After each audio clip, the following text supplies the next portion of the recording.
Hey guys, it's Julian, and today's video is an introduction to stoichiometry. So hello everyone, today let's talk about stoichiometry. This comes from the words stoichion and metron, meaning element measurement. It's the world of reaction yield. Here's the framework we have. Remember, we've learned to do mole conversions and convert between particles, masses, volumes of gases, and volume and concentration of solutions. Here in stoichiometry, we'll just do that twice, and we'll add a new part called mole ratio. That mole ratio will come from the balanced chemical reaction, allowing us to make relationships between reactants and products. Let's think about methane gas combustion. Here's methane oxygen, makes carbon dioxide and water vapor, and as it turns out, 882 kilojoules of energy. That is to say, 882 kilojoules are released when 1 mole of methane reacts. This is an exothermic reaction. Our question is, what mass of water will be produced when 290 grams of methane is burned up? Here we'll start with the methane, use the molar mass. Now use the mole ratio between methane and water. That's 1 to 2, and it comes here from the balanced chemical reaction. Now we'll use the molar mass of water as 18 grams per mole to get our yield of 652 grams of water. Notice this central term here. This is the mole ratio, and that's the one from the balanced chemical equation. This is the only thing that's new in stoichiometry. So we do the reaction and we get 618 grams of water, and the question is, what's our percentage yield? We'll just divide that by the theoretical one, get 94.7%. This percentage yield is the actual yield you got, 618, divided by the theoretical one of 652. Okay, so here's the question.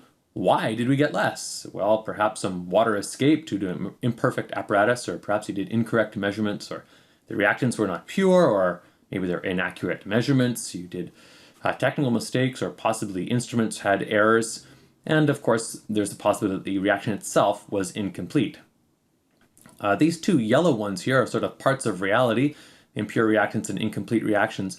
They lead us to constantly expect that percentage yields will be below 100%. Let's have a look at this percentage purity one above. Here's the combustion reaction for solid carbon burning up to make carbon dioxide. So we're going to burn up some barbecue charcoal here. It's 92% carbon. So every 1 kilogram of charcoal will get you 920 grams of carbon.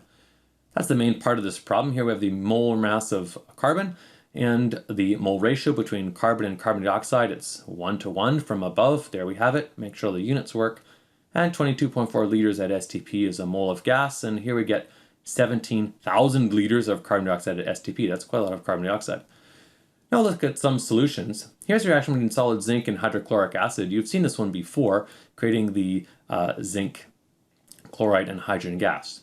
Balanced, we have the 2 and the hydrogen chloride. So we're going to pour 120 mils of this solution on a large block of zinc. So we start with the volume of hydrochloric acid, use the molarity of the solution. Remember this one from our mole unit.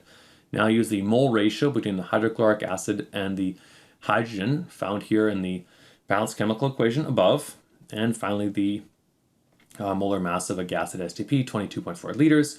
This gets you 2.016 liters, or because there's 2 sig figs, just 2 liters of hydrogen at STP. So that's about it for now. Stoichiometry works in this way. Thanks everyone, and see you soon. Don't forget to have a look at the next 2 videos and tune for our next lesson, 18, excess and limiting reactants. This is my dad's YouTube channel. It's awesome. So like, comment, and subscribe!